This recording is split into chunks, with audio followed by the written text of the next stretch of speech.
Hey y'all, Whew. This has been quite the school year. We had no idea that through the pandemic we would be stay-at-home certified full-time teachers. Okay, uncertified full-time teachers at the house. We had no idea.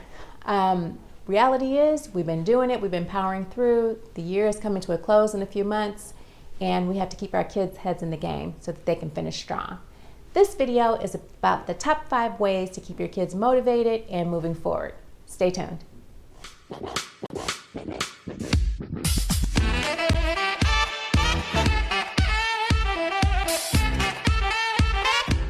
Hey, welcome back to my channel. I'm Lindy and I'm a super mom.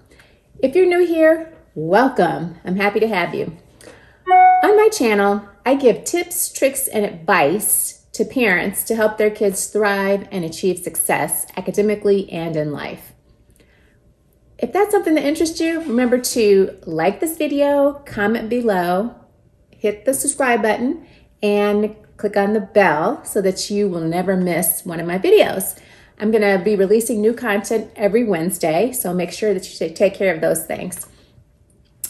Today's topic is how to help your kids thrive during a pandemic.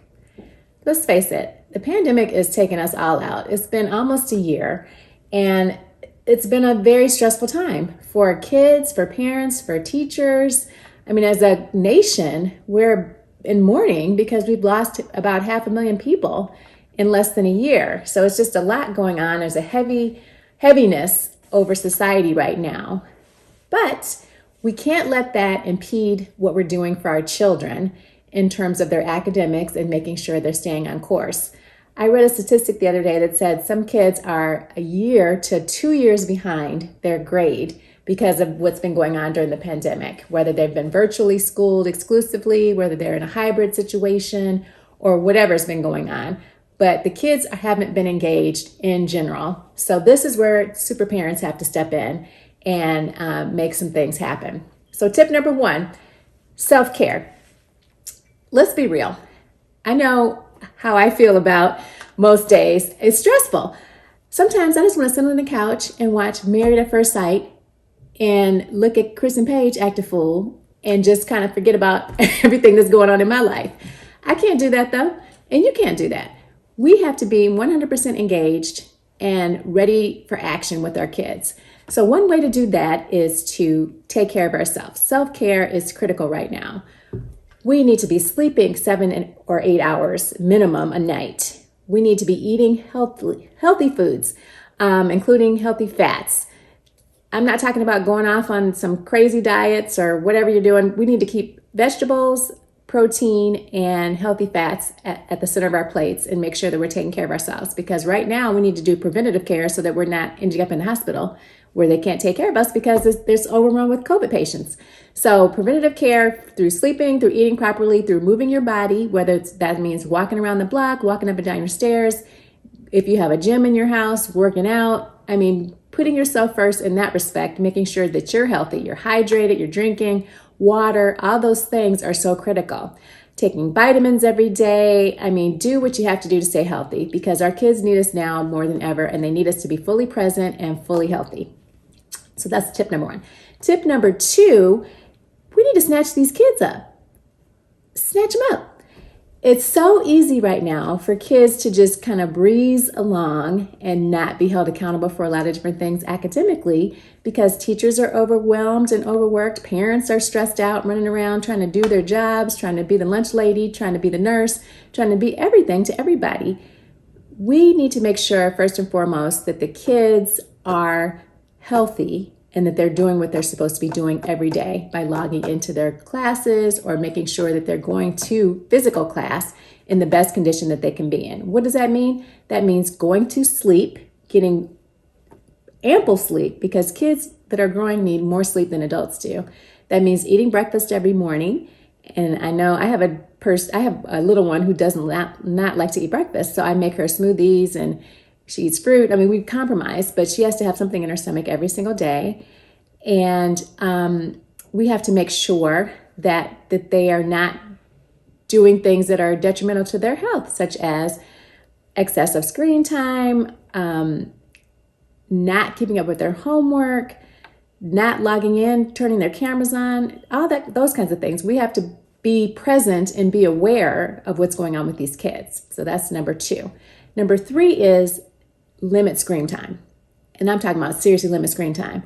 What I've always done for my kids, and I have a 21-year-old, a 19-year-old, and a 13-year-old, what I've always done until they get to be about 10th grade is limit their screen time Monday through Thursday after school. They cannot have a computer, a phone, an iPad, or anything Monday through Thursday after school, unless they have an assignment that's online or they have to do some online research. Otherwise, the computers, the phones, everything is away after school Monday through Thursday. Now they have to, you're probably wondering, what are they doing? Well, after they finish their homework, they can read, they can draw, they can cook. There's many things they can do. They can play board games, puzzles, Sudoku. I mean, there's a million and one things kids can do other than using screen time. But that's been my thing from the very beginning. For 21 years ago, I started that with my kids because they need to have their heads in the game Monday through Thursday, be focused on academics and doing things that require thinking. So that's something I would highly, highly recommend to parents is limit that screen time. And then even on the weekends when they do have their screens, limit that as well. 2 to 3 hours is fine. They can maybe watch a movie. They can, text with some friends or whatever it is, but they don't need to be on the phones 24/7. That is not good. That changes your brain to mush, in my opinion, because you could be doing something that's more productive, like reading a book, going outside to ride your bike, anything other than the screens, I think is noteworthy. So limiting screen time is tip number 3. Tip number 4 is get your extracurricular academics lined up and make sure that those are on point. My kids did Kumon all the way through, from pre-K all the way through the program. I think it was 8th grade for each one of them. Mathnasium, one of my oldest daughter did Mathnasium as well, which was really good. I'm a big proponent of flashcards. There's online websites where they can do Quizlets. There is literally sitting down and talking to your child, quizzing them. Remember back in the day, our parents would quiz us and make sure we were prepared. Let's get back into that because that is very telling. If you're sitting there asking them questions and they're sitting there looking at you with a blank face, then they need to go study some more. They're not ready. So all those things, you don't have to spend a lot of money, but if you do have some resources and you do want to spend some money, I highly recommend Kumon and Mathnasium as 2 programs that are outstanding in terms of preparing kids on different math tracks. They actually put my kids on the advanced math tracks because they already knew way more than what the teacher was teaching them by the time they had gone through Kumon. So really thumbs up on that program in specific. So my 5th and final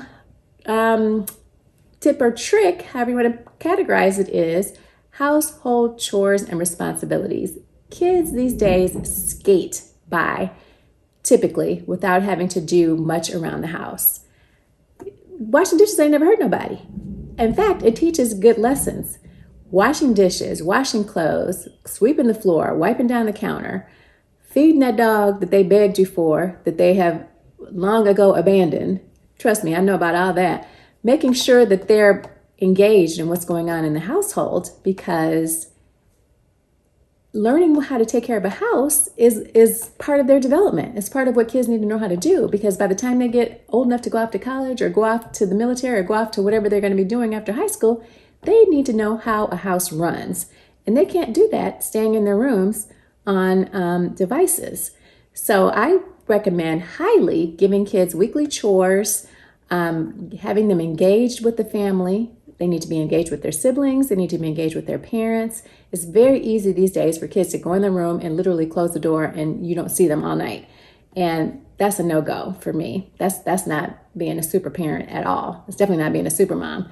Supermoms are nosy, and we have to be up in their business and making sure that they're doing what they're supposed to be doing and that they're engaged and that they're actively involved in the life of the family. Super important for the kids to understand that.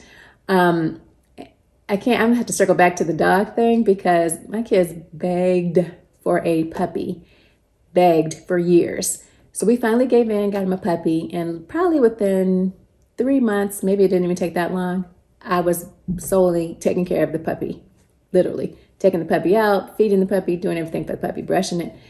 So I had to do a 180 on their behinds and turn it around and say, you know what, this is an animal. This is an animal that you guys wanted. So you guys each have to get on the schedule and take turns with this puppy. Now it's just my 13-year-old that's at home. So she really has to take care of the puppy a lot. But those kinds of lessons are so critical because they have to understand there's consequences to everything. If you want a pet, you have to help take care of this pet, period. So those are my top 5 things that you can do to keep your kids' heads in the game and keep them moving forward during a pandemic. Good luck implementing them.